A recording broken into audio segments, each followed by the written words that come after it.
You remember the early days of the COVID-19 pandemic, don't you? That immediate, overwhelming question that hung in the air. Where did this virus come from? Oh, absolutely. It was a time of intense fear, profound uncertainty. And for years now, the scientific community, public health organizations, even governments have grappled with two main ideas. Right. Did it jump naturally from animals to humans? The zoonotic hypothesis? Or was it, the result of an accidental lab leak? And as you know, the answer to that question has been a source of just intense debate and, frankly, a lot of political tension, too. Yeah, it really has. Indeed. And, the origins narrative for COVID-19, much like past epidemics, actually, it goes far beyond just identifying the biological starting point. How so? Well, it's a story that's been heavily constructed, communicated, and, as you said, politicized. Right. These narratives, they have a significant influence on public perception, government responses, even international diplomacy. You saw that particularly between, say, the United States and China. That's a crucial point, and it immediately brings to mind how quickly these narratives can kind of solidify, can't they? It really can. Here on the Deep Dive, our mission is to take complex information, those, dense research papers and reports you've shared with us, and distill them into clear, compelling insights. And today we're pulling back the curtain on a fascinating new piece of research. It employs a powerful statistical tool, a Bayesian framework, to formally weigh the evidence for these two competing origin stories. Okay, so a statistical deep dive. What's the specific source? Our main focus today is an NBER working paper from January 2025. It's titled, A Bayesian Assessment of the Origins of COVID-19 Using Spatiotemporal and Zoonotic Data. NBER, National Bureau of Economic Research. Okay. Exactly. In this paper, it presents a really rigorous statistical analysis that offers a compelling, maybe even controversial perspective on the virus's genesis. Controversial is probably right, given the topic. But we won't stop just there. We'll also unpack broader meta-analyses, looking at the scientific consensus, or lack thereof, how political discourse has shaped the narrative, and what this all means for understanding something called dangerous science and the critical topic of risk in research. Okay, so a lot to cover. And we should state up front, shouldn't we? We understand that the topic of COVID-19's origins is, it's fraught with emotion. It's been heavily politicized. Absolutely. It's unavoidable, really. Our role here is not to take sides or endorse any particular viewpoint. Instead, we're going to impartially explore the scientific data and analyses presented in the source material, providing you with a clearer understanding of the arguments and the evidence as it's presented. Right. We'll report on the facts and various perspectives contained within these sources, making sure to highlight where information is presented as an assertion or maybe where evidence is lacking entirely. That impartiality is paramount. It has to be. When we look at this kind of data, especially concerning something so catastrophic, millions of deaths, it's just extraordinarily difficult for anyone to be fully objective. Sure. Yet, assessing the origins of SARS-CoV-2 is fundamentally a matter of analyzing and weighing observable facts, ideally without influence from ideology or geopolitics or conflicts of interest. And the NBER paper acknowledges that challenge. It does. It acknowledges that progress towards this goal has been hampered by the absence of a coherent statistical framework, which is exactly what it aims to provide, a structured way to look at the evidence. Okay, so get ready. We're going to explore some surprising facts, delve into statistical models, and connect the dots between early case data, cutting-edge lab research, and the complex, often messy world of science policy. This deep dive should offer you a shortcut to being truly well-informed on one of the most critical public health questions of our time. Okay, let's unpack this. Right. So let's set the stage. At the very beginning of the pandemic, there was a really broad consensus among many scientists, wasn't there? There was. The general inference was that SARS-CoV-2, much like its predecessors, SARS and MERS, had a zoonotic origin. Right. SARS traced to palm civets, MERS to dromedary camels. It seemed like the obvious pattern. Exactly. This natural jump from animals to humans was seen as the most probable pathway. It fit the historical model. And that initial conclusion, it was largely supported by the fact that the first cases emerged in Wuhan, China, right? And a significant number were linked to that Huanan wholesale seafood market. Yes, the location and the market link were key pieces early on. The thinking was, if it happened before, it's most likely to happen again in a similar way. from an animal reservoir to humans, especially in a place with live animal markets. And didn't the WHO reports in early 2021 reinforce that? They did. They published findings from a joint investigation by Chinese and international experts. It included detailed info on 172 early cases, symptom onset before the end of 2019. Okay. And for many, that report, combined with the market connection, it really seemed to solidify the market as the origin point. Then there was another study building on that. Yes. A study by Warby and colleagues in 2022. We can call it WOR22 for short. It further analyzed the spatial data from that WHO report. And their conclusion? Their conclusion was quite strong. The Huanan market was the epicenter. The initial outbreak linked to a specific cluster of market shops selling live wild mammals. They even singled out an animal, did they? They did. They highlighted the raccoon dog as a most likely source of zoonotic transmission. Why the raccoon dog specifically? Well, partly its history with the original SARS virus and also observations of them being sold at the market in late 2019. Plus, swab samples collected from the market environment in early 2020 contained both raccoon dog DNA and SARS-CoV-2 viral particles. Okay, so that sounds like pretty compelling evidence for the market theory at the time. It was certainly presented that way as significant supporting evidence for a natural spillover event at the market. But despite all these initial inferences, this perceived consensus, a basic, really profound question, kind of remained unanswered, didn't it? It did. It was lurking beneath the surface. Why did the COVID-19 outbreak occur specifically in Wuhan? Right. Was Wuhan just uniquely risky for a zoonotic outbreak compared to other places? Or could something else be at play? That specific question became a critical point for further inquiry. It wasn't fully addressed by just pointing to the market. And that's something else that leads us directly to the lab connection, which started gaining more prominence over time. Exactly. An important factor underlying these lingering questions was the significant role Wuhan laboratories played during the 2010s. They were major research centers. Absolutely.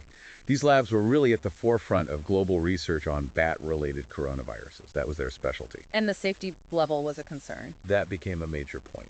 Much of this research was conducted at biosafety level 2, BSL-2 precautions. Which is? Well, for context, BSL-2 is considered less stringent than BSL-3 or BSL-4, which are used for highly dangerous pathogens. BSL-2 is more like a standard diagnostic lab, or even, as one source put it, comparable to a dental office in terms of containment. Okay, so not the highest level of security for potentially dangerous virus research. Not always, no. And this raised persistent concerns about whether the pandemic might have been triggered by an accidental leak of what the sources call a chimera virus, basically, a lab-modified or constructed virus developed in a research lab rather than a natural jump from an animal at the market. And this is where the NBER working people you mentioned comes in, offering a different approach. Precisely. The paper, A Bayesian Assessment of the Origins of COVID-19, uses Bayesian methods. Can you unpack Bayesian methods for us a bit? How does that work? Sure.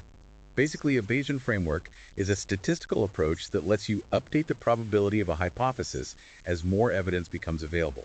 It's a formal way of weighing the evidence for different possibilities. So it's like you start with an initial belief and then you adjust it based on new data. Exactly. It allows the data to formally shift your assessment of how likely different scenarios are. It's not just about saying yes or no, but about quantifying the odds. And in this paper, the author, Andrew Levin, used it to compare the two main origin hypotheses. Yes. The study rigorously evaluates the odds ratio for hypothesis A, an accidental laboratory leak of a chimera virus, versus hypothesis Z, the transmission of a natural virus from an infected wildlife mammal. Comparing the lab leak versus the natural spillover. Right. The Bayesian framework lets him formally compare these two competing narratives based on the observed spatiotemporal and zoonotic data. And the core finding, what did this Bayesian assessment conclude? Well, the core finding is really striking. The overall Bayes factor. That's the number that quantifies the odds in favor of hypothesis A, lab leak, relative to hypothesis Z, zoonotic spillover, is a staggering 14,900 to 1. 14,900 to 1. In favor of the lab leak. Yes. The paper describes this as overwhelming evidence supporting the accidental lab leak hypothesis based on their analysis. Wow. That's a number that really makes you pause, doesn't it? It dramatically challenges that early consensus. It certainly does.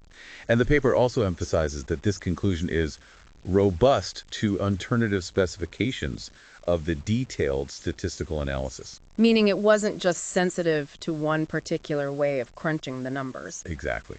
They suggest the finding holds up even if you tweak the statistical model details somewhat. Okay, 14,900 to 1. How did they arrive at such a huge number? It must be built up from different pieces of evidence. It is. To arrive at that ratio, the paper meticulously decomposed the overall Bayes factor into 4 conditional components. Conditional components. Yes. Each component assesses a specific aspect of the outbreak's spatiotemporal and zoonotic data, providing relative odds for the lab leak versus zoonotic spillover hypothesis, conditional on the previous component. Okay, so it's like building a case step by step. Precisely.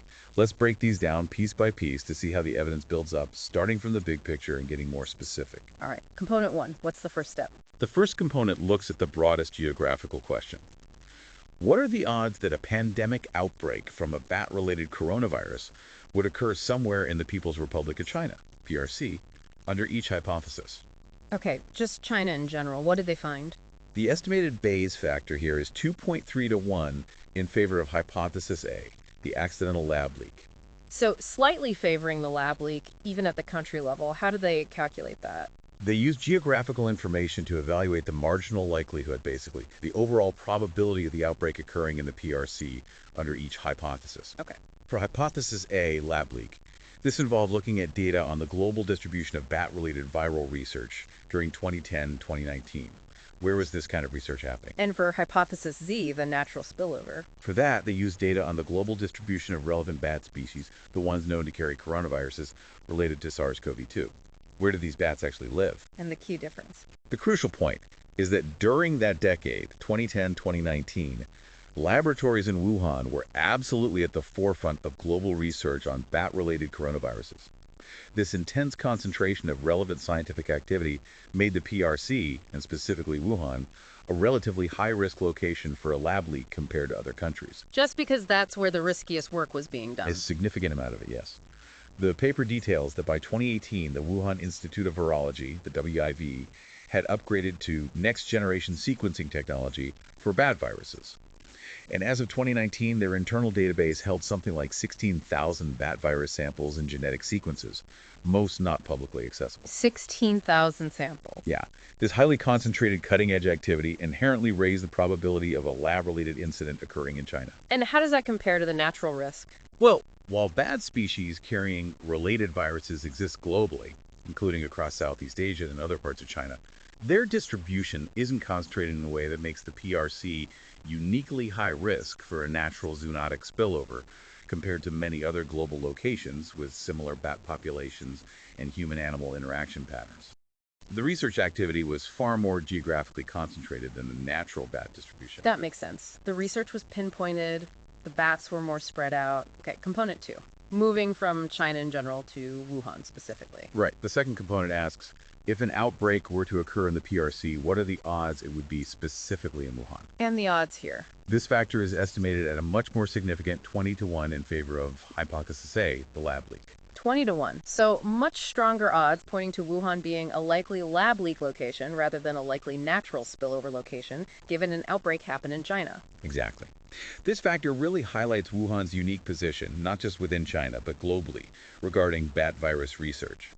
The source material describes Wuhan as a paragon of bat viral research in 2019. A paragon. Strong words. It's not just that the WIV was located there, it's the nature and volume of the work being done.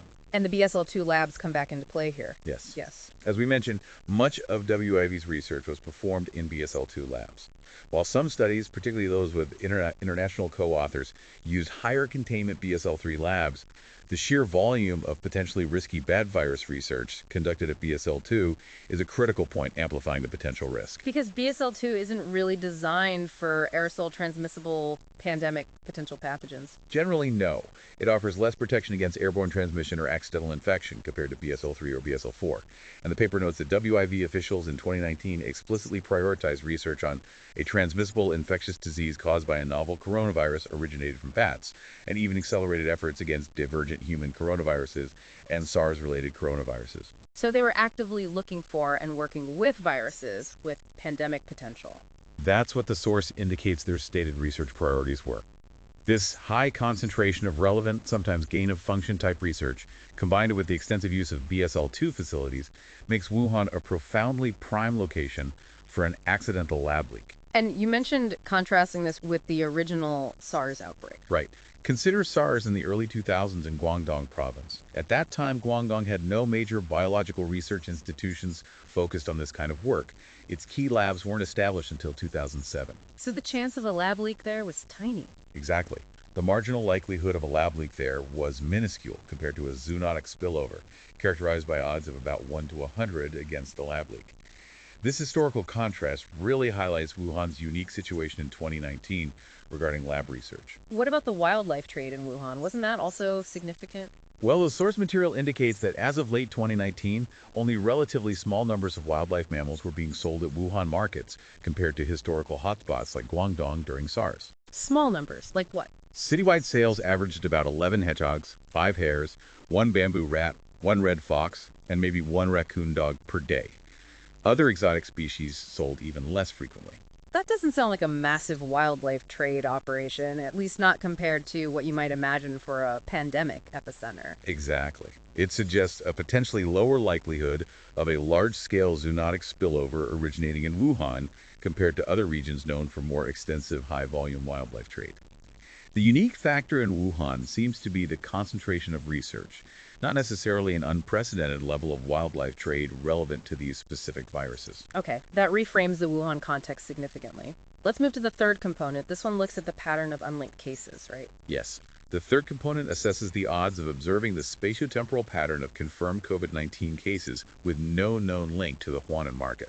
So people who got sick but hadn't been to the market or knowingly had contact with someone who had. Precisely. And the Bayes factor here is 27 to 1 in favor of hypothesis A, the lab leak. Another strong factor pointing away from the market as the sole origin. How did the spatial pattern look? This is where the detailed mapping comes in. Figure 9 in the source material, based on that WHO 2021 report, shows the residence locations of 145 confirmed cases in Wuhan's urban core in December 2019. Okay. Panel B of that figure specifically highlights the 98 cases with no known link to the Wuhan market. And what's striking is that these cases were spread throughout the urban core, not tightly clustered around the market, which is what you might instinctively expect from a single point market outbreak. Right, you'd expect ripples spreading outwards from the market.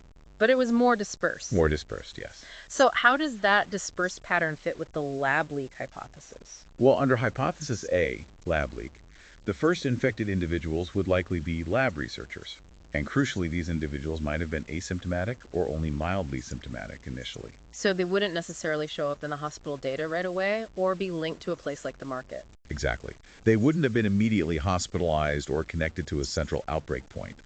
The virus would then spread to others through sustained contact in various indoor spaces, homes, workplaces, maybe public transit, not necessarily centered around the market itself. So the spread could have started elsewhere and then reached the market. That's the implication. The paper highlights that restaurants adjacent to the Wuhan market are actually very close to Hankou railway station and the Wuhan CDC headquarters, suggesting alternative potential spread points independent of the market's animal stalls. Which fits with that idea we heard earlier from the China CDC official. Yes, the idea that the Wuhan market was perhaps a victim of the pandemic, and the virus came into the marketplace before it came out of the marketplace. This aligns with the observation that most of these early unlinked cases in Wuhan had no direct or indirect connection to the market.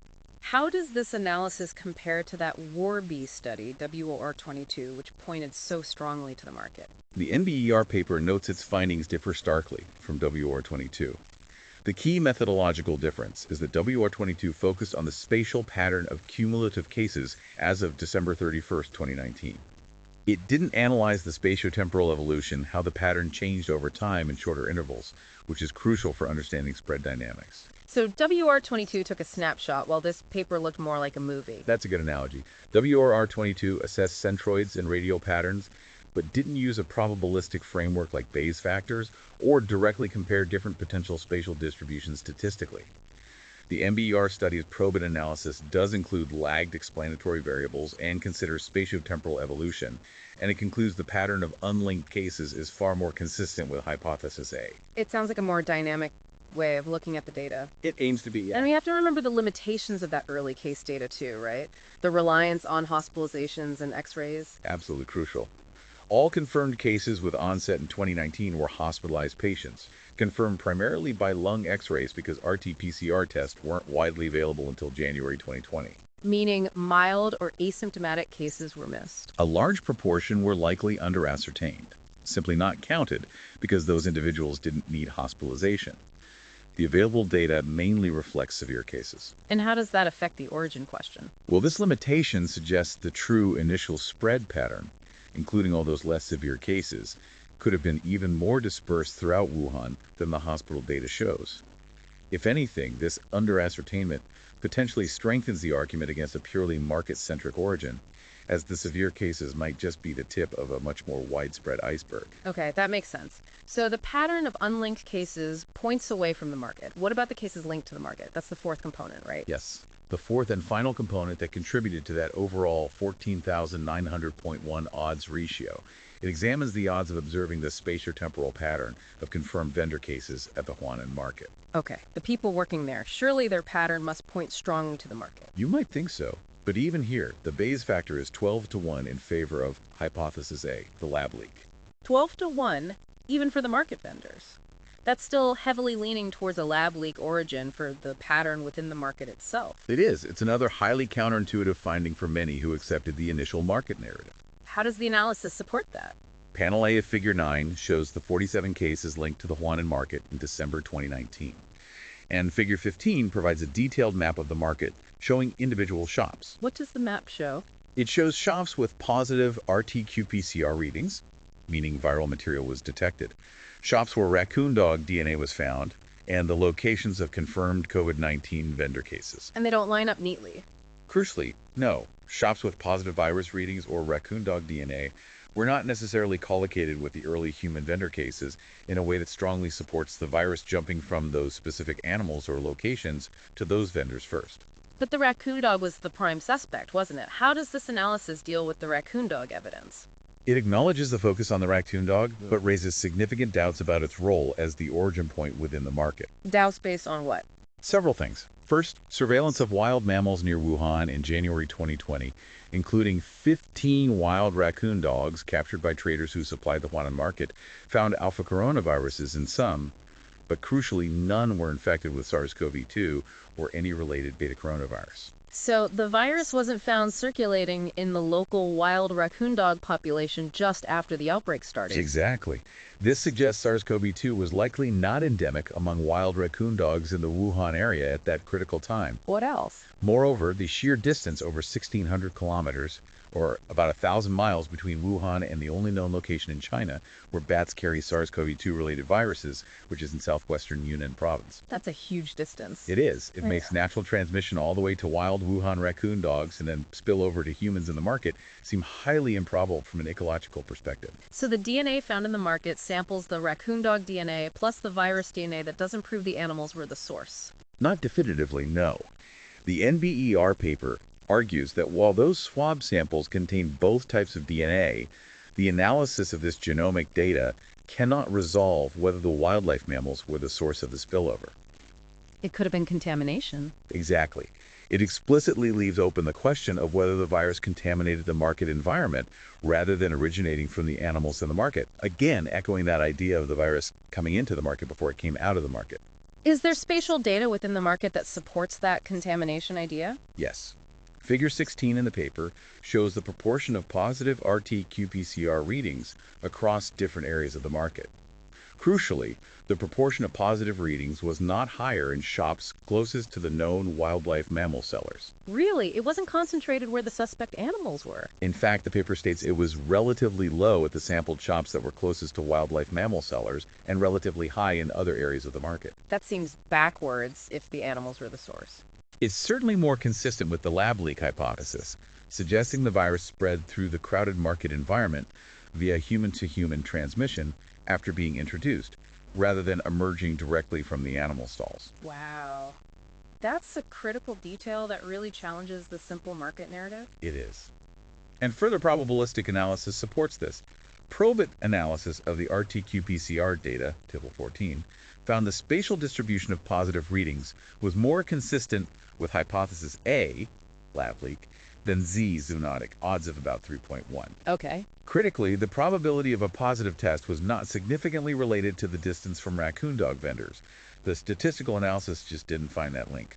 And what about the vendor cases themselves? Did their locations point towards the animals? No. Probit analysis of the confirmed vendor cases, Table 15, found their spatial pattern was more consistent with being predicted by the distance to the nearest prior human case, Hypothesis A, rather than the distance to the nearest raccoon dog seller, Hypothesis Z. So vendors likely caught it from other infected people in the market, not directly from the animals. That's what this analysis suggests, with a Bayes factor of nearly 12 to 1 favoring that interpretation. It points towards human-to-human spread being the dominant pattern, even among the vendors. Any other potential factors mentioned for market spread? The sources also briefly mentioned that neighborhood clinics serving market workers and local residents might have played a role in amplifying the spread. One clinic director nearby was infected and died. The WHO 2021 report didn't fully explore this potential role of local clinics. So putting all four components together, China overall, Wuhan specifically, the unlinked cases and the vendor cases, that's how the paper arrives at the overall 13,900 to 1 odds favoring the lab leak hypothesis. That's the synthesis presented in the MBER paper, yes. Each piece contributes to that final, very large Bayes factor. It's clear that while this NBER paper provides strong statistical backing for the lab leak hypothesis based on its model, the scientific and official landscape around COVID-19 origins has been, well, far from unified. Oh, absolutely. Polarized is probably a better word. Initially, as we discussed, there was that broad scientific consensus leaning toward zoonotic origin. And that WHO report in early 2021 really cemented that view for many, calling the lab leak extremely unlikely. Yes, that joint investigation concluded the virus most likely originated in bats, spread through an intermediate host, and judged the lab accident scenario as extremely unlikely. In Bayesian terms, that's like saying the odds are heavily against the lab leak. Exactly. An extremely unlikely assessment would correspond to odds of maybe 100 to 1 or more in favor of the zoonotic hypothesis, a completely different conclusion. And that view persisted in some circles. It did. A group of 156 virologists stated in early 2023, currently the zoonosis hypothesis has the strongest supporting evidence. Editors of 3 prominent virology journals echoed this. And even as late as spring 2024, an article in the Annual Review of Virology concluded, the available data clearly point to a natural zoonotic emergence within, or closely linked to, the Huanan seafood wholesale market. So a very strong prevailing academic viewpoint continuing well into 2024. Yes, demonstrating a clear and persistent scientific narrative favoring the natural origin. But this consensus, quote-unquote, it was openly challenged, wasn't it? Even by some pretty high-profile figures, sometimes from within the organizations promoting that view. Absolutely. The cracks appeared quite early and publicly. Consider the then-retired director of the China CDC. Back in May 2020, he stated, quite remarkably, at first we assumed the seafood market might have produced the virus, but now the market's more like a victim. Wow, that early on? From the China CDC head? Yes. And when asked directly about a lab leak, he explicitly said, don't rule out anything.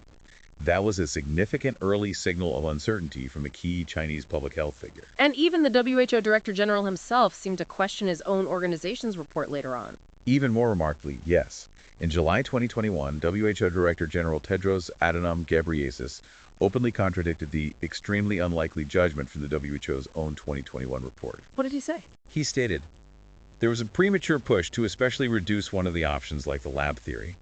I was a lab technician myself, an immunologist, and I've worked in the lab, and lab accidents happen. It's common, I have seen it happening, and I have myself had errors, so it can happen. That's a direct acknowledgement of lab risks from the head of the WHO. It was.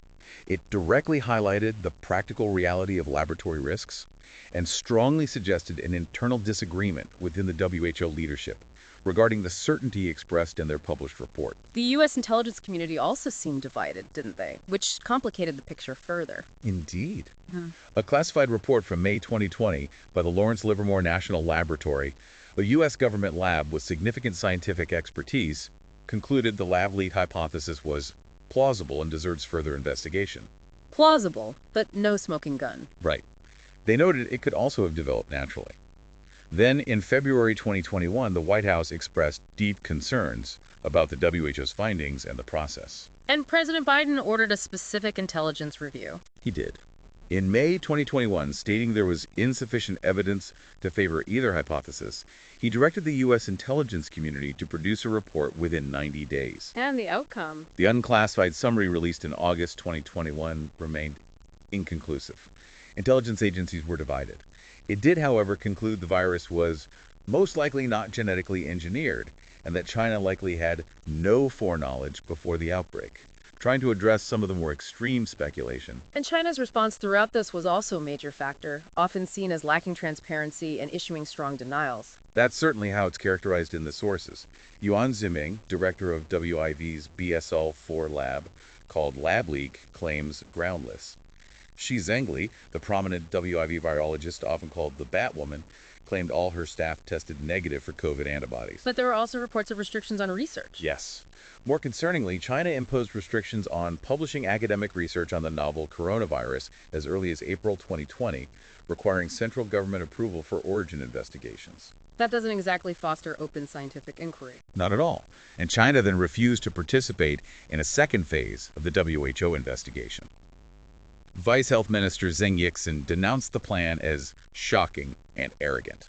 A foreign ministry spokesperson just flatly dismissed the lab leak theory as a lie concocted by anti-China forces for political purposes. So, strong pushback. Very strong. And the NBER paper adds a crucial, sobering insight here. It notes that if SARS-CoV-2 did originate in a lab, the initial infections might have been largely invisible. Invisible? How? Because severe SARS-CoV-2 infections are actually extremely rare for healthy younger adults. The typical demographic working in labs, say age 20-39, they might have been asymptomatic or had mild flu-like symptoms. So the first cases wouldn't necessarily raise alarms. Right. Furthermore, the paper speculates that if it were a lab leak, evidence of its origins would have been promptly deleted so that WIV officials and other investigators could find no indication of its existence in any internal WIV databases. Which, if true, makes finding definitive proof incredibly difficult, if not impossible. Exactly. It compounds the challenge and inevitably fuels speculation when transparency is perceived to be lacking, whether it actually is or not. It's fascinating how meta-analysis can step back from these individual statements and try to quantify the broader narrative and sentiment in the scientific literature. It really is. It provides a different kind of lens. A meta-analysis published on MedRux looked at 48 studies published between 2019 and 2025, trying to quantify that scientific consensus, and interestingly, the sentiment around the origin hypotheses. Sentiment, like the emotional tone of the research. Sort of, yeah. Analyzing the language used. What it found was that the majority of scientists in these papers actually supported the natural origin hypothesis. This group had a positive average sentiment score of 0.398, indicating generally more optimistic and affirmative language used when discussing this theory. Okay, so the language around natural origin tended to be more positive. What about the lab leak hypothesis? A stark contrast. The lab leak hypothesis showed a negative average sentiment score of negative 0.124. Yes, suggesting that the discourse around this theory was comparatively more negative. The language used was often described as full of skepticism, criticism, controversy, and suspicion. That's a really clear difference in framing, just based on the words used. It is. It speaks volumes about how the lab leak theory, whether right or wrong, has been positioned and discussed within much of the scientific community covered by the meta-analysis. Did the analysis find differences in the specific words used, the lexicon, associated with each hypothesis? Yes, the lexical analysis revealed distinct thematic focuses. For the natural origin hypothesis, the top recurring term was wildlife. Pretty straightforward, pointing to animal reservoirs and spillover events. Makes sense. And for the lab leak? For the lab leak hypothesis, the associated language was described as suggestive of institutional processes and investigative discourse. So words related to labs, safety, investigations, maybe even cover-ups. Exactly. The very words used by proponents often reflected their underlying assumptions and focused one group focusing on natural biology and ecology, the other on human institutions, protocols, and the need for scrutiny. And what about publication trends over time? Did the research volume stay constant? No. The MedRix study noted a significant peak early on. The majority of papers, over 41%, were published in 2020. Likely due to the urgency right at the start. Almost certainly. Urgency and global focus on COVID-19. But then, publications and citations saw a significant decline in subsequent years. How sharp was the decline? Pretty sharp. 2021 saw about 31%, then it dropped to 12.5% in 2022, about 10% in 2023, 4% in 2024, and just 2% in 2025 based on their sample. So a real tailing off of publications specifically on the origin question. Yes, it reflects a shift in the research landscape. Perhaps attention moved more towards vaccines, treatments, long COVID, or maybe a sense of fatigue or stalemate set in regarding the origin debate itself. So it's really clear these origin narratives, they go way beyond just the biology, don't they? They are, as the source said, heavily constructed, communicated, and politicized. You've absolutely hit on a critical insight there. This isn't just a detached scientific puzzle. No. It seems like a deeply political one, too. How did that politicization impact the search for answers, especially between major powers like the US and China? Massively. These narratives significantly influence public perception, government responses, even international diplomacy. The relationship between the U.S. and China was notably strained by accusations and counter-accusations about the virus's origins and the subsequent handling of the pandemic. The political framing can easily overshadow or even derail the scientific pursuit of objective facts. And there were numerous allegations, particularly against the Chinese government regarding transparency, that really fueled this political dimension, right? Yes. The Metrics paper mentions allegations that the Chinese government prioritized political control over transparency. Claims included destruction of early virus samples, crackdowns on whistleblowers, and censorship of online discussions. Was there evidence presented for these claims within that specific meta-analysis? Interestingly, the paper explicitly states that no proper evidence was presented to back this up within the scope of the meta-analysis itself. Okay, so the meta-analysis reported the allegations but didn't find primary evidence for them in the papers it reviewed. Correct, which highlights the difficulty in verifying such claims, especially when information access is limited or controlled. But the perception of a lack of transparency, whether fully accurate or not, definitely fueled public mistrust and speculation. And that perception itself can become self-reinforcing, can't it? We'll get to the Reddit discussions, but I remember seeing that sentiment. Exactly. As some online commentators argued, the censorship was the best proof it's from a lab. It's a paradoxical situation where attempts to control information, or the perception of such attempts, can actually accelerate belief in alternative theories rather than suppress them. And this politicization, it had real tangible effects on public attitudes and behavior, didn't it? Shifting how people viewed policy responses. It absolutely did. The sources suggest, for example, that people who came to believe strongly in a lab origin were more likely to support punitive measures against China. Which has direct foreign policy implications, trade, diplomacy. Right. Conversely, those accepting a natural origin tended to advocate for increased funding for zoonotic virus research, shifting public health priorities towards wildlife surveillance, and trying to prevent future natural spillovers. And the conflict itself could undermine trust. Yes. The sources indicate that misinformation and competitive media framing, where different outlets push conflicting narratives, can seriously undermine scientific consensus and, critically, public health measures. It makes it much harder to implement effective responses during a crisis if the public is deeply polarized and distrustful, fueled by the origin debate. This tension played out really vividly in online forums, didn't it? Like on Reddit, where these narratives clashed in real time, often without the nuance you'd find in scientific papers. Oh, absolutely. Reddit threads became battlegrounds for these ideas. Many users claimed the lab leak was common knowledge from day one. Really? Common knowledge? That was the claim. And that those who disagreed early on were unfairly called racists or dismissed. There's a strong sentiment in some online communities that what was once labeled a conspiracy theory has now become accepted truth, at least for them. And they felt censored. Yes. Widespread accusations of censorship by social media platforms, even government entities. One user brought up Mark Zuckerberg's congressional testimony about Facebook suppressing certain stories, claiming it was based on FBI misinformation.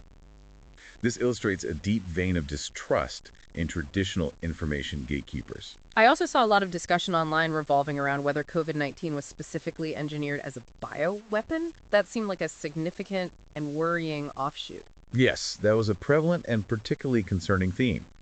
Some users tried to argue it was too tame compared to historical bioweapons like mustard gas, suggesting it escaped due to research sloppiness, not deliberate weaponization. But others had darker theories. Oh yes. Others proposed it was logical as a method for population control or solving demographic collapse by disproportionately affecting the elderly, even if its release was accidental. Some even floated what they called a wilder take, that the Chinese Communist Party intentionally spread it globally by banning domestic flights out of Wuhan, but allowing international flights to continue. Though even the proponents often acknowledge this was a strong, unproven claim. These discussions really show the range of speculation that emerges in a high-stakes, low-information, politically charged environment. Precisely. They push far beyond what any credible scientific source was stating, fueled by mistrust and the narrative battle. And the online discussions also got into the specifics of the Wuhan lab itself and that controversial topic of gain-of-function research. Exactly. You saw claims that the virus was being developed to become more infectious to humans through gain-of-function research. Which is research aiming to understand how viruses might become more dangerous. Yes, potentially making pathogens more transmissible or virulent in a lab setting to study their potential. This directly links back to the NBER paper's mention of chimera viruses and the WIV being at the forefront of bat coronavirus research. But there were counter-arguments online, too. Absolutely. Other users vehemently denied the virus was being developed in Wuhan, pointing to evidence of close natural ancestors found in bats, reflecting the ongoing scientific debate playing out, albeit much less formally, in public forums. And that recurring theme about censorship. Yes, the idea that the censorship was the best proof it's from a lab. It's a fascinating psychological phenomenon where the perceived suppression of information becomes, for some, evidence for the suppressed idea rather than a reason to doubt it. It reinforces the echo chamber. This whole situation really brings us to a critical concept for understanding these kinds of debates, the idea of dangerous science. Yes, that's a very useful framework here.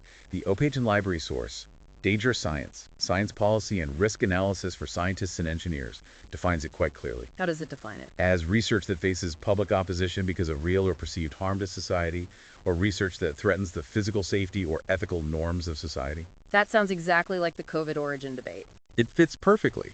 And the book emphasizes that debates over such controversial research are often not easily resolved, especially in the absence of convincing evidence. Which we certainly saw here. Right. It's a crucial framework because the COVID origin debate touches all those facets.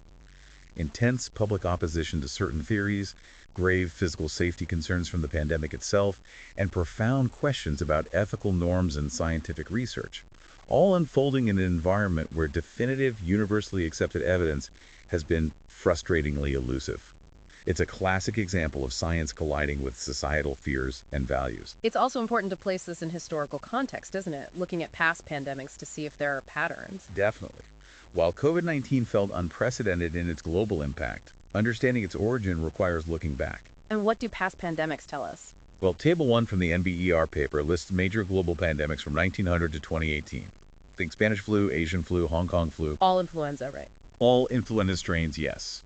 And critically, all of them were identified as having zoonotic origins, specifically tracing back to aquatic birds. So for over a century, the pattern was natural spillover, mostly from birds. Exactly. This consistent historical pattern heavily weighted initial scientific thinking towards a natural origin for SARS-CoV-2. It influenced that early consensus we discussed. It was the default assumption based on precedent. And the Dangerous Science book highlights a specific case study that seems incredibly relevant here. The H5N1 influenza research debate from the early 2010s. It's a highly relevant precedent, absolutely. Yeah. Two specific studies, one by Hurst et al., another by Amai et al., both published around 2012 and funded by the U.S. NIH, investigated how easily the H5N1 bird flu virus could naturally mutate to become a serious threat to humans. And this was gain-of-function research. Yes, precisely the kind of research often discussed in the context of the Wuhan labs. It involved intentionally making the H5N1 virus more pathogenic or transmissible in mammals, specifically ferrets in this case, to study its potential pandemic capabilities and inform preparedness. And this research immediately sparked major concerns. Huge concerns.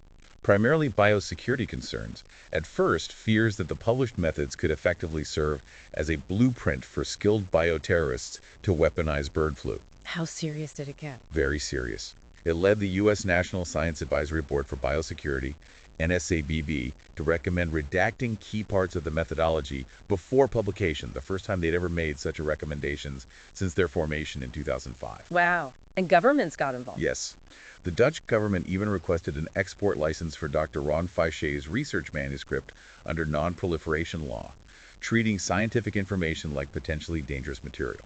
This was unprecedented for virology. So extreme caution. Did it stop the research? It led to a voluntary moratorium. In January 2012, prominent H5N1 researchers agreed to pause their gain-of-function work until new international guidelines and safety protocols could be established and agreed upon. It showed the scientific community grappling with the risks. But you mentioned the focus shifted later from biosecurity preventing deliberate misuse to biosafety, which is more about preventing accidental lab releases. That's a crucial distinction and a significant insight from the dangerous science source. The initial furor was mostly about biosecurity, the terrorism risk. However, a series of high-profile lab incidents in 2014 shifted the primary concern towards biosafety. What kinds of incidents? Things like accidental exposure of dozens of researchers to potentially live anthrax spores at the US CDC in Atlanta, and the accidental contamination of a supposedly weak flu sample with a dangerous H5N1 strain at another CDC lab. These weren't hypothetical risks, they were actual near misses or accidents happening at top-tier facilities. Even at the CDC? Yes. These incidents led to temporary lab closures and highlighted a disturbing reality that human error was much more prevalent at the world's top research facilities than previously believed, even with stringent protocols in place. The human element was a major, perhaps underestimated, vulnerability. And the sheer number of labs doing this kind of work was increasing. Dramatically. The source states the number of labs worldwide working with potentially pandemic pathogens had tripled in this century. Tripled? Yes, leading to a corresponding estimated tenfold increase in reported lab accidents and worker exposure risk. So, more labs, more work, inevitably more accidents. That was the assessment. The U.S. Government Accountability Office concluded that this rapid expansion had unintentionally increased national risk rather than decreasing it through better understanding. A major part of the problem was the lack of a definitive public list of all these high-containment labs or consistent, comprehensive government oversight, making true risk management incredibly difficult. This H5N1 case study really does foreshadow the concerns later raised about the WIV, doesn't it? Absolutely. It illustrates that the potential for serious lab incidents involving dangerous pathogens was a known, growing, and arguably underregulated risk long before COVID-19 emerged onto the global stage. The debate wasn't new, even if the scale of the COVID-19 pandemic was. It seems extraordinarily difficult, then, to properly assess the benefits of scientific research, let alone balance them against these kinds of risks. How do we even start to quantify the upside? You're right, it's incredibly complex, and the source delves into this valuation problem deeply. Standard econometric methods often try to focus on quantifiable benefits like job creation or economic growth from innovation. But that's tricky. Very problematic. Research can also eliminate jobs through automation or increased efficiency. And perhaps more fundamentally, innovation often comes from chance discovery, serendipity, making it really hard to draw a direct causal line between specific research funding and specific economic outcomes. So just measuring GDP impact doesn't capture the whole picture. Not even close. Yeah. While a strong economy, like China's, allowed it to dramatically increase research spending and output, even surpassing the U.S. in total science publications, trying to monetize research benefits purely in those narrow economic terms is an oversimplification of its true, often intangible value. What about other metrics, like counting academic publications or citations? That seems common. It's another approach, but again, it's quite imperfect. Publication value varies wildly across different fields. Plus, more and more research is disseminated online now, outside traditional journals, think preprint servers like ArcGIS or bioRxam, open source code repositories. It's hard to track comprehensively. And citations don't always mean quality or impact. Not necessarily. The source points out that citations are not a clear sign of quality research. Often they're just providing basic background context rather than signaling a groundbreaking contribution. Right. And then you have the phenomenon of sleeping beauties, research papers that languish obscurely for decades before suddenly being recognized as hugely important. This shows that using short-term citations as a metric for assessing research is a bad idea if you care about long-term societal benefit. Even patents aren't a perfect measure. They seem more practical. They can be useful for assessing practical or commercial value, but patents also have drawbacks as a metric. There can be long lag times between research and patent approval, and the value is dependent on the efficiency and practices of patent offices. It's still an incomplete picture. It sounds like there's just an inherent unpredictability to scientific discovery itself that makes this kind of valuation almost impossible in advance. That's a key philosophical point raised in the sources. The philosopher Paul Feyerabend argued that the true value of scientific theories might not be appreciated for decades, even centuries. He gave examples. Yes, like Parmenides' ancient Greek theory of matter being revived 2,000 years later, or the theory of continental drift, which was initially mocked before becoming central to geology. And maybe more relevantly today. Perhaps most relevantly, the theory that burning fossil fuels causes global warming. It was proposed way back in 1896 by Svante Arrhenius, but largely ignored or dismissed for almost a century. Wow, 1896. Yes. This inherent unpredictability makes it nearly impossible to accurately forecast the long-term societal benefits of basic research, which really complicates any simple cost-benefit analysis, especially for funding decisions. The true value might only become apparent generations later. So, given that deep uncertainty about long-term benefits, how can we make sensible decisions about future research funding, especially when public money is involved? Is there any framework? Well, for guiding future decisions, the source mentions something called value of information, or VOI, analysis. Value of information. Yes. Instead of trying to value the research itself in the abstract, VOI measures the expected value of the information gained from research to a specific decision that needs to be made. Can you give an example? Sure. Knowing a new pathogen's transmissibility rate has immense value for public health officials who need to decide how to prepare for a potential pandemic, how many hospital beds are needed, should schools close, etc. The research provides information that directly improves the quality of that specific decision. So it links the research directly to a decision maker's needs, measuring value in terms like money saved or lives saved. Exactly. It weighs the expected improvement in decision outcomes against the cost of doing the research.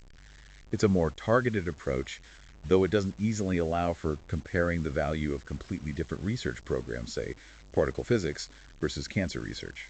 And speaking of cancer research versus particle physics, public priorities often seem clear, don't they? They do. The public clearly has research priorities, which you see reflected in charitable giving. Charities overwhelmingly fund cancer research compared to, say, theoretical physics. Is that a technical choice or a values choice? The philosopher Stephen Tolman framed this starkly as a political choice, not a purely technical one. Funding particle physics, he argued, is like patronage of the intellect, supporting knowledge for its own sake. Funding cancer research is about improving health, a direct societal benefit. It's fundamentally a values-based decision about what society prioritizes. And the scale of funding reflects these priorities, or other priorities. Well, the sources point out a striking contrast. The U.S. federal budget for all science research is roughly 1/10 of its military spending. This raises profound questions about what society truly values and prioritizes when allocating vast resources. Is it basic discovery, immediate health needs, or national security? The numbers suggest a hierarchy. That's a stark comparison indeed. And assessing benefits is that hard and value-laden. Assessing risks sounds even more challenging. We often assume risk assessments are objective, purely based on data. That's a very common misconception, as the source puts it. While risk management, deciding what to do about risks, is widely understood to involve subjective judgments and values. Right, like deciding what level of risk is acceptable. Exactly. But the idealized notion is that the risk assessment itself, the technical analysis of the likelihood and impact of harm, should be relatively objective and free of values. But that's a myth. According to this source, yes, largely a myth. Risk assessments are actually rife with value judgments. These judgments, often hidden within the technical details, can subtly turn seemingly objective assessments into stealth policy advocacy. Stealth policy advocacy, meaning the assessment itself subtly pushes towards a particular decision. Potentially, yes. The choices made by the analyst about what data to include, what models to use, how to interpret uncertainty, these are all influenced by their values, whether consciously or unconsciously, and can shape the conclusions presented to policymakers and the public. Can we break down those value judgments? Are they all the same kind? No. The source makes a useful distinction between epistemic values and ethical values in risk assessment. Epistemic versus ethical, what's the difference? Epistemic values concern how we know what we know. They relate to the process of generating knowledge. Examples include the choice of statistical techniques, criteria for data quality, standards of evidence, or how uncertainty is interpreted and represented. They are about the how of knowing. Okay, methodological choices, basically. Largely, yes. Ethical values, on the other hand, deal with what ought to be, what is desirable or acceptable from a moral standpoint. This involves judgments about acceptable levels of harm, fairness and risk distribution, the intrinsic value of ecosystems, or the moral status of certain technologies. They are about the what outcomes are good or bad. And these aren't always clearly separated. Not always.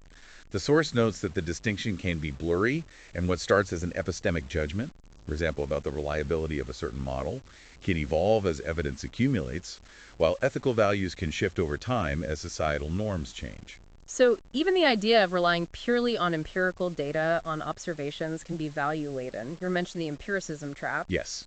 A simplistic view of science is that observations passively lead to theories, but the source argues facts and observations are theory-laden. We interpret what we see through the lens of our existing understanding and models. Like the Thanksgiving turkey parable. Exactly.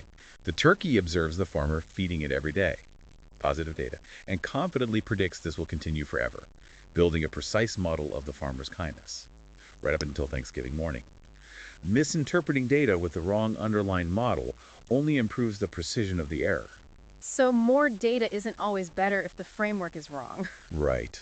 And in this era of data-driven science, theory often lags behind the sheer volume of data being generated. But crucially, no one collects or analyzes data without at least some implicit underlying theory or assumptions guiding them. It's also noted as a value judgment to sometimes dismiss non-empirical methods like thought experiments, which have historically been powerful tools in science and philosophy, suggesting that strict empiricism isn't the only valid path to knowledge. Even choosing how complex a model to use in a risk assessment is a value judgment. That seems purely technical. It seems technical, but it involves trade-offs reflecting values. Deciding the level of model complexity is a significant judgment call. How so? While greater complexity might seem more rigorous or capture reality better, it can also obscure key insights or make the model harder to understand and use for decision-making. Simplicity, often guided by the principle of Occam's razor, the simplest explanation is often best, is frequently preferred in policy contexts for clarity. So there's a value judgment about balancing accuracy versus usability. Precisely. The source suggests the ideal model is as simple as possible while still aiding in informed decision-making. Finding that balance requires a judgment about what level of detail is enough, and enough is a value-laden concept. It sounds like analysts also have a lot of discretion in just selecting the data they use in the first place. They absolutely do. Analysts make significant value judgments when deciding what data to include or exclude. Criteria like the relevance of search terms used to find data, relying on the reputational selection of sources, e.g. only citing established journals, or setting specific statistical significance thresholds can all be subjective and introduce bias. Is there a bias toward established scientific channels? Yes. The source points to a tendency to ignore evidence that has not been transmitted through the scientific community via peer review, or to disregard indigenous knowledge that hasn't been formalized in academic terms. This can exclude valuable perspectives and lead to an incomplete risk picture. There's also a concern about the quality of research. Some experts argue the scientific community produces too much research of poor quality, making it genuinely harder to find the truly valid and reliable studies. This implies a value judgment about scientific output itself, which then influences data selection for risk assessments. What about communicating uncertainty? We talked about how hard that is. Is there a standard way, or is that also subjective? How uncertainty is represented definitely reflects the analyst's underlying epistemological philosophy. There's simply no consensus on the best way to represent uncertainty. So different approaches exist. Many. Bayesian statistics, as we discussed, treats all uncertainty as a measure of belief expressed probabilistically. Other frameworks categorize dozens of different types of uncertainty: gleanchi, ambiguity, indeterminacy, ignorance, each implying different things about what we know and don't know. And the choice matters for communication. It does. Sometimes analysts might prioritize simplicity in communication over capturing every nuance of uncertainty, perhaps fearing that too much complexity could obscure lack of knowledge and make the assessment less useful or more confusing for policymakers. Again, it's a trade-off involving values. All of this makes comparing different kinds of risks seem incredibly difficult. Are some risks truly incommensurable, as the source suggests? Impossible to compare on the same scale? Yes, that's a fundamental challenge highlighted in the source material. A core assumption in many quantitative risk assessments is that all risks can be compared, usually by converting them to a common metrics like monetary value or probability of death. But that doesn't always work. It often breaks down. Some risks are genuinely incommensurable, difficult or impossible to compare meaningfully. For example, How do you objectively weigh public health risks against the irreversible loss of biodiversity or habitat destruction? Trying to do so often requires controversial subjective rankings or assigning monetary values to things people feel shouldn't be monetized, like pristine wilderness or cultural heritage. Even risks that seem similar, like different threats to human life, might not be truly comparable. Exactly. Purely quantitative assessments often ignore important ethical distinctions between risks. For instance, is a risk undertaken voluntarily, like skiing, equivalent to one imposed involuntarily, like exposure to industrial pollution? Is a familiar, well-understood risk, like driving, the same as a dreaded, unfamiliar one, like nuclear radiation? The numbers might be the same, but the public perception is totally different. Precisely. Public rejection of purely quantitative risk assessments might stem precisely from their failure to account for these deeper, qualitative ethical distinctions that matter greatly to people's lived experience of risk. Can you give us that extreme example again, where a risk assessment produced a near zero probability, but was still highly controversial? Yes, Dr. Faucher's risk assessment for a lab-induced H5N1 pandemic stemming from his gain-of-function research. He calculated the probability of such an event occurring as approximately every 33 billion years. 33 billion years. That's Yeah. older than the universe. Exactly. So his calculated risk was, for all practical purposes, zero. He essentially deemed the risk negligible based on his model. But critics disagreed. Vehemently. Other leading scientists immediately questioned his methodology, his assumptions, and his selection of evidence. It became a textbook example of how subjective choices, especially concerning low probability, high consequence events, can lead to wildly different risk estimates and interpretations. Even if the probability is vanishingly small, the potential impact, a global pandemic, is catastrophic, and that fundamental incommensurability between probability and consequence makes a simple numerical risk value deeply problematic for many. So when we think about these technological risks, do we generally lean towards optimism or skepticism as a society? Or does it vary? Attitudes definitely vary along a continuum, but for understanding policy debates, the source suggests broadly categorizing them into technological optimism and technological skepticism. What's the difference? Optimists tend to see human ingenuity as boundless, nature is pretty resilient, and believe we can manage or overcome any challenges technology throws at us. They often prioritize innovation and progress. And the skeptics? Skeptics tend to view nature as more fragile, emphasize potential harms and unintended consequences, and prefer more precautionary approaches to new technologies, prioritizing safety and careful deliberation. Most people probably fall somewhere in between, but these represent two poles that often shape policy debates. And there's a cultural theory suggesting these attitudes aren't just rational calculations. Yes, the cultural theory of risk proposes that our attitudes towards risk are deeply shaped by our cultural backgrounds and worldviews, not just by objective data. It categorizes four main risk ideologies or ways of life. What are they? There are laissez-faire individualists who value freedom and markets, roughly corresponding to technological optimists. Then social justice egalitarians who prioritize equality and community, often aligning with technological skeptics. Yep. Then utilitarian hierarchists who value order, authority, and expertise. They might be ambivalent towards technology, but are often heavily influenced by official statements and expert consensus. And finally, apathetic fatalists, who have little faith in predictability or control and tend to opt out of policymaking. So this suggests even risk analysts might unconsciously produce assessments that align with their own cultural worldview. That's the implication. Their inherent biases and cultural lens could subtly shape their analysis, even when they believe they are being purely objective. And this optimism versus skepticism is replacing the old left-right political divide when it comes to science and technology. The sources suggest it's becoming an increasingly important fault line, yes. The traditional left-wing, right-wing spectrum is being overlaid or even supplanted by proactionary versus precautionary attitudes. Proactionary versus precautionary. Right. Upwingers are the proactionary folks. They embrace technological change as an opportunity. This group can include people from the technocratic left and the libertarian right. Okay, so it cuts across traditional lines. It does. And downwingers are the precautionary ones. They're more concerned about hubris, unintended consequences, and risks. This group might include environmentalists from the left and social or religious conservatives from the right. So it's a fundamental reordering of political alliances based on attitudes towards technological change itself. That's the argument. It highlights a different axis of political and social division that's becoming more salient in our technologically advanced society. This ties into the idea of technological determinism, doesn't it? The feeling that technology just happens to us, that it controls our destiny. Is that view accurate? The source argues against a pure technological determinism.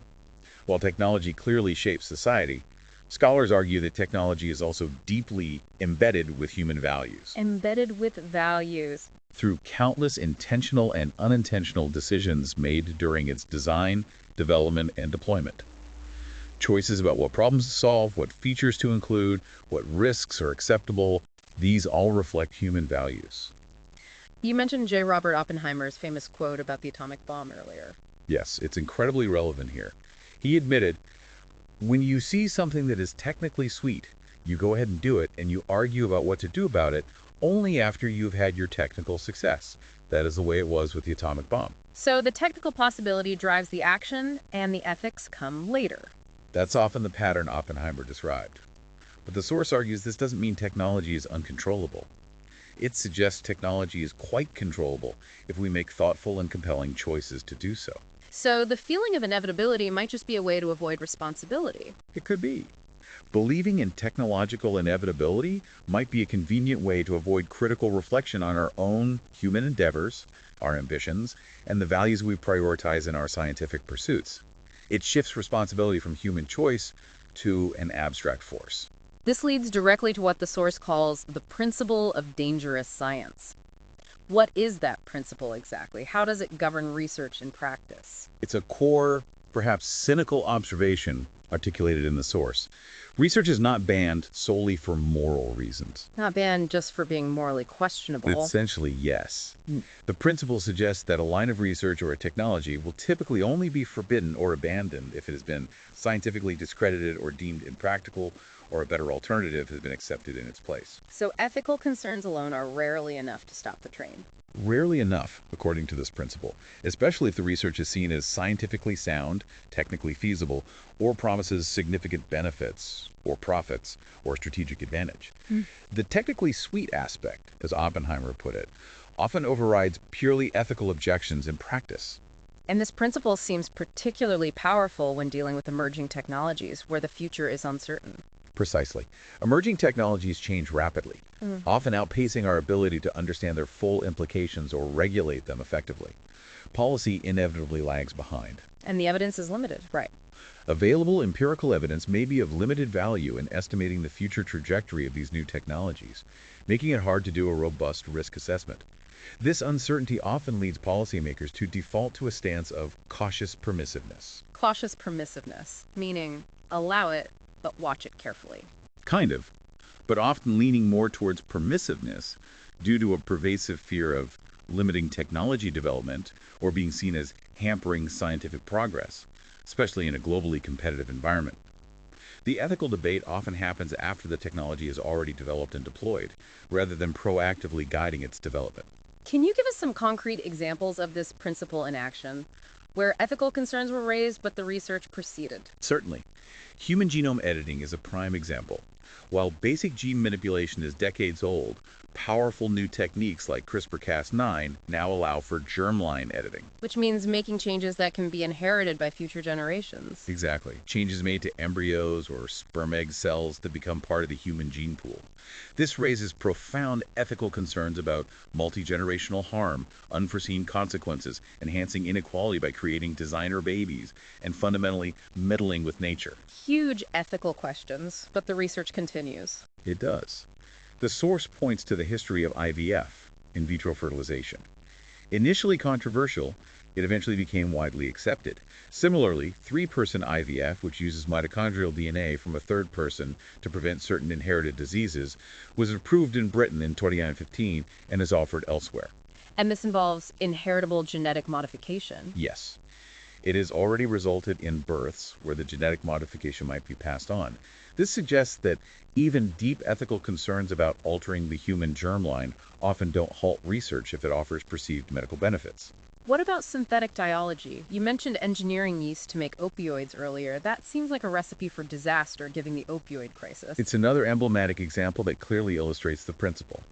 Research into bioengineering yeast to convert sugar into morphine and other opioids proceeded despite immediate and strong criticism fearing it could lead to homebrewed heroin and exacerbate the existing addiction epidemic. What was the justification from the researchers?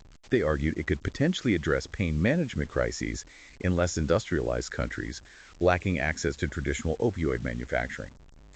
Though critics pointed out that access issues in those countries were often due to policy, cost, and distribution problems, not a lack of manufacturing capacity. So the societal benefit was debatable, while the risk seemed significant. Highly debatable benefits versus clear perceived risks. Yet the research pushed forward, driven perhaps by the scientific challenge, the technical sweetness, and potential future applications, even in the face of immediate societal concerns. Does this principle even hold for military applications? Like autonomous weapons, things designed to kill? The source suggests it largely does. The development of lethal autonomous weapon systems, or killer robots, drones that can select and engage targets without direct human control, raises immense fears. Fears like what? Fears that such systems will lower the social cost of going to war by removing human soldiers from risk, making conflict more likely.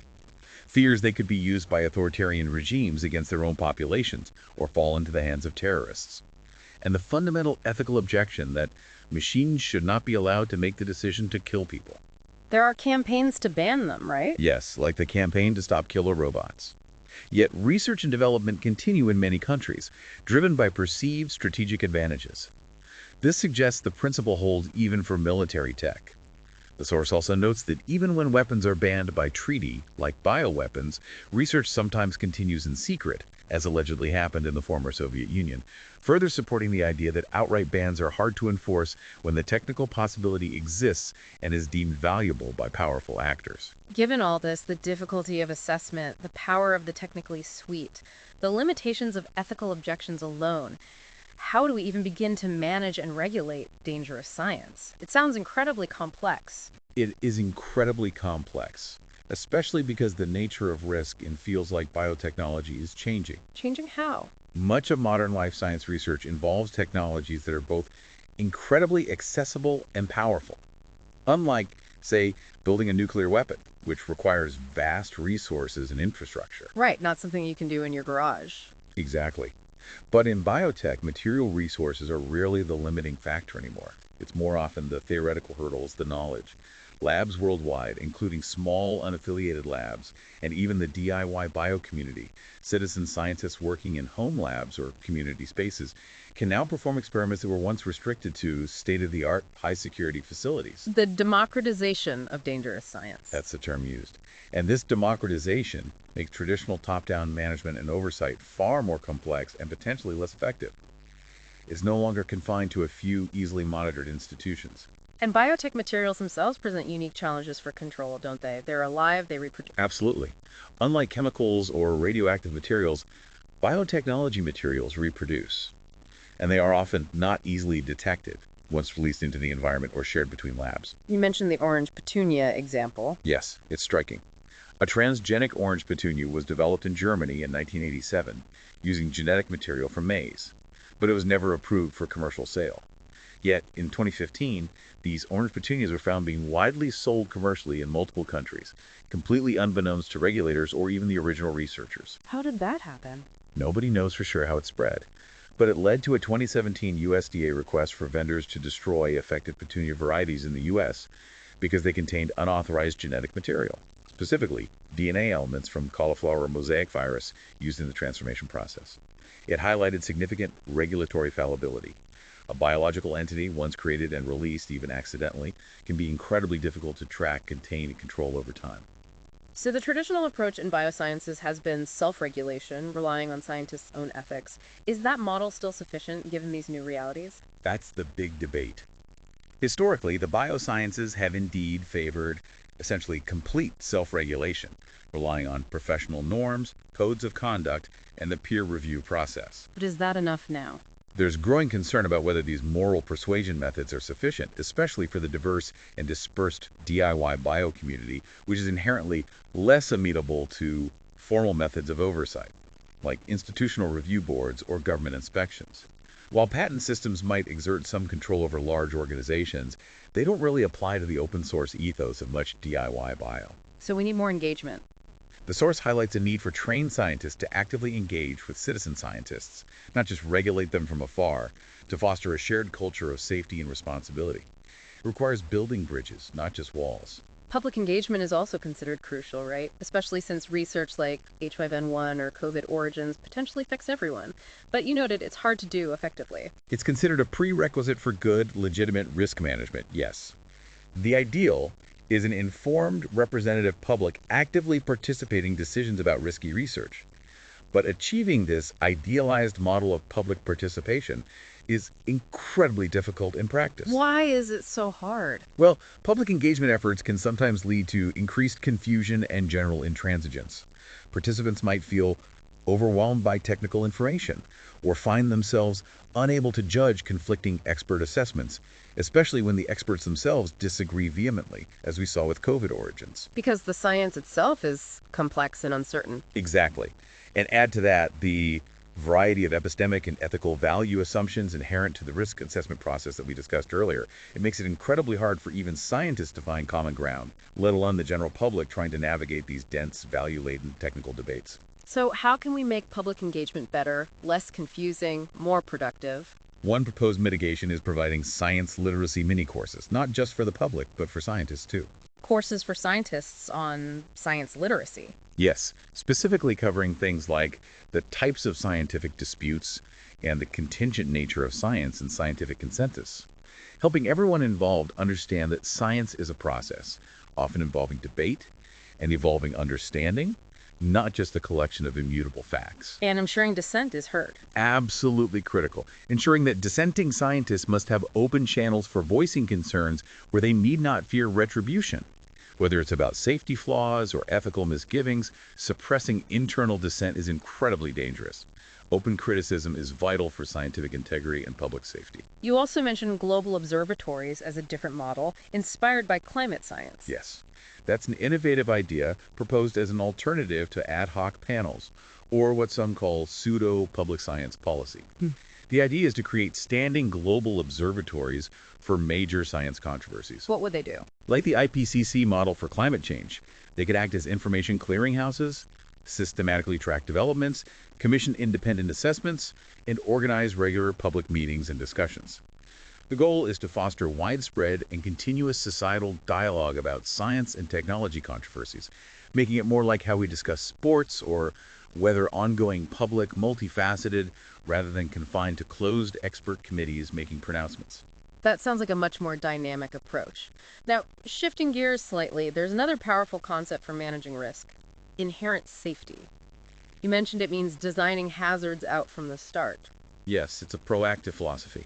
Instead of just adding layers of safety barriers, procedures, and containment around a hazardous process or material, inherent safety aims to change the material, process, or system itself so that it's fundamentally less hazardous in the first place. Can you give an example? Maybe using a less toxic chemical solvent instead of a highly toxic one, or designing a process to operate at lower pressure or temperature so a runaway reaction is less likely or less severe. In biotech, it might mean engineering a virus vector so it absolutely cannot replicate on its own, or choosing research pathways that avoid creating pathogens with pandemic potential altogether.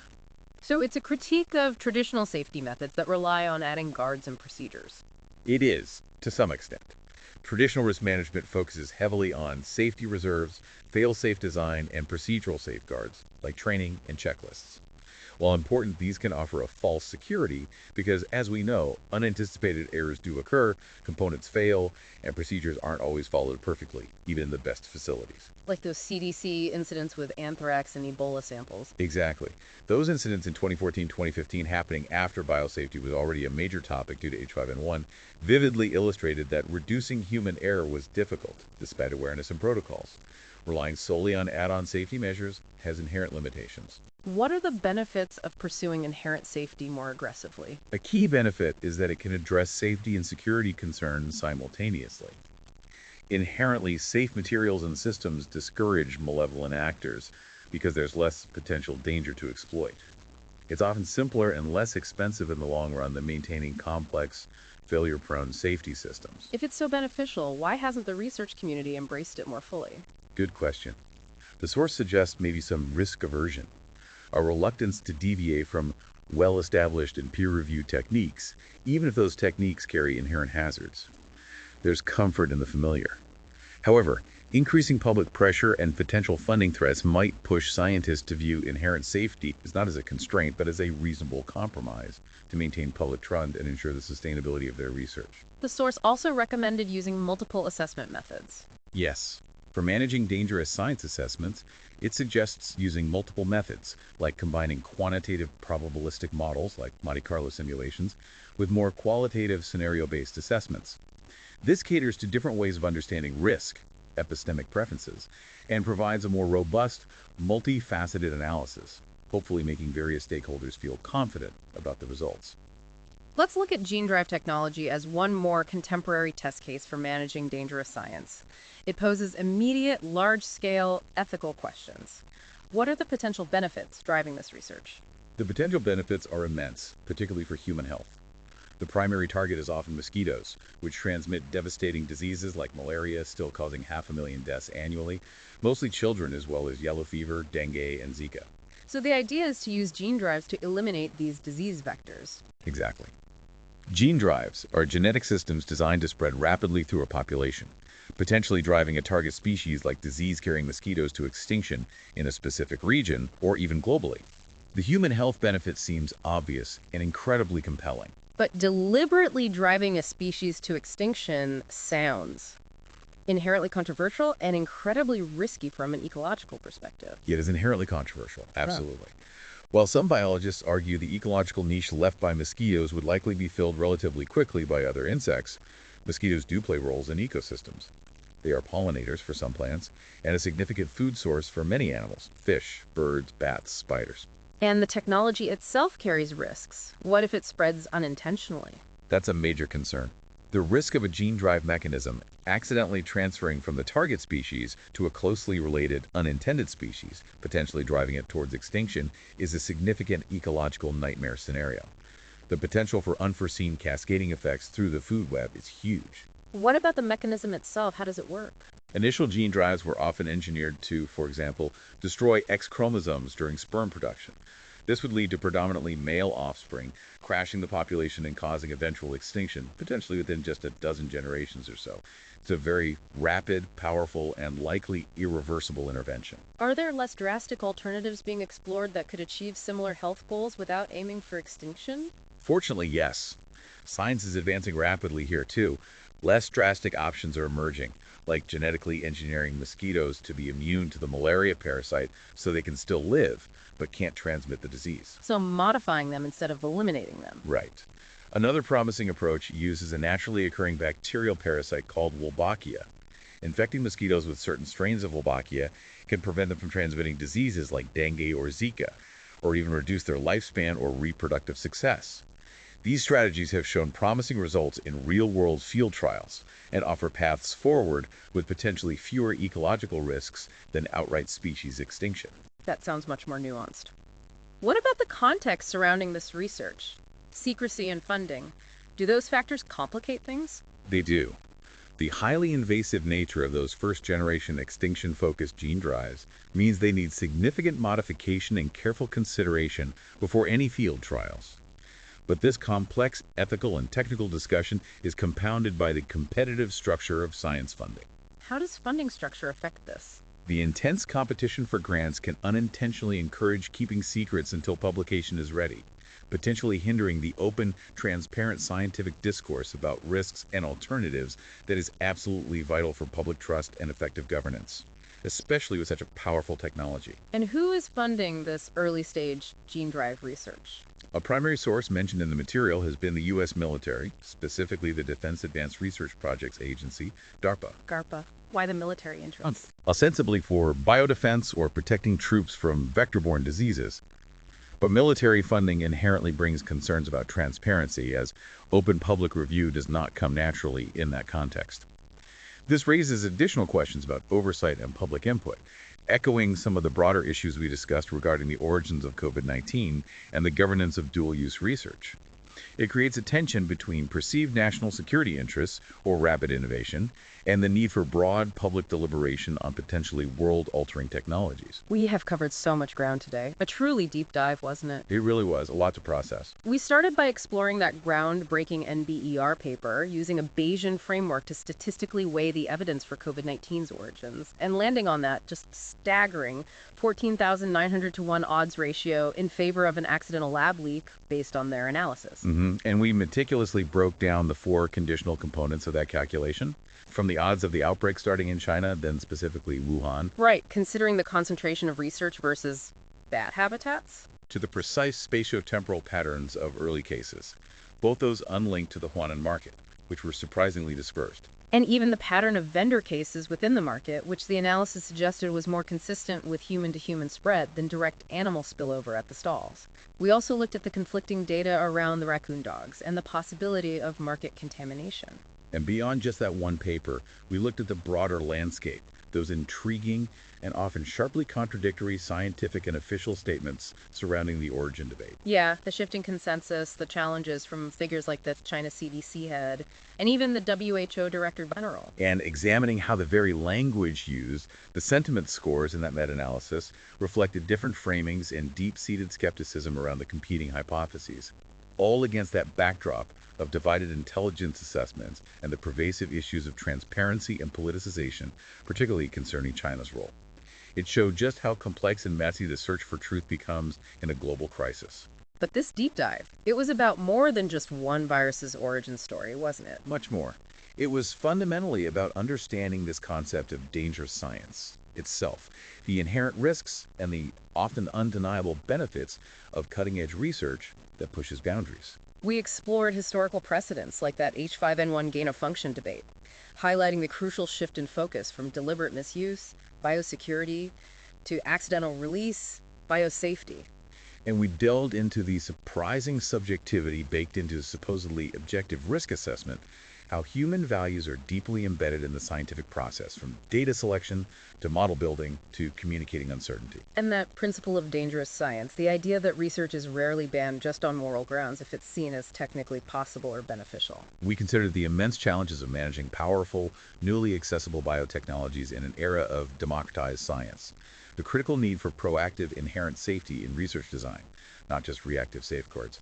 And the complexities of meaningful public engagement, the need for better science literacy for everyone involved, and maybe new models like those global observatories to foster continuous informed discussion. The example of gene-drive technology served as such a stark, contemporary reminder of the ethical tightrope scientists walk today, where the potential for immense good, like eradicating malaria, clashes directly with the potential for unforeseen, irreversible harm to ecosystems. And you know, this isn't just some abstract academic exercise, is it? Understanding the origins of COVID-19 and these underlying dynamics of dangerous science, it directly impacts how we prepare for and potentially prevent future global health crises. Absolutely. It informs public health policy, it shapes biosafety protocols in labs worldwide, it influences international relations and scientific collaboration. The call for clearer data, for open collaboration, for rigorous, impartial statistical frameworks like the Bayesian model we discussed, even if its conclusions are debatable, that call remains as urgent as ever, doesn't it?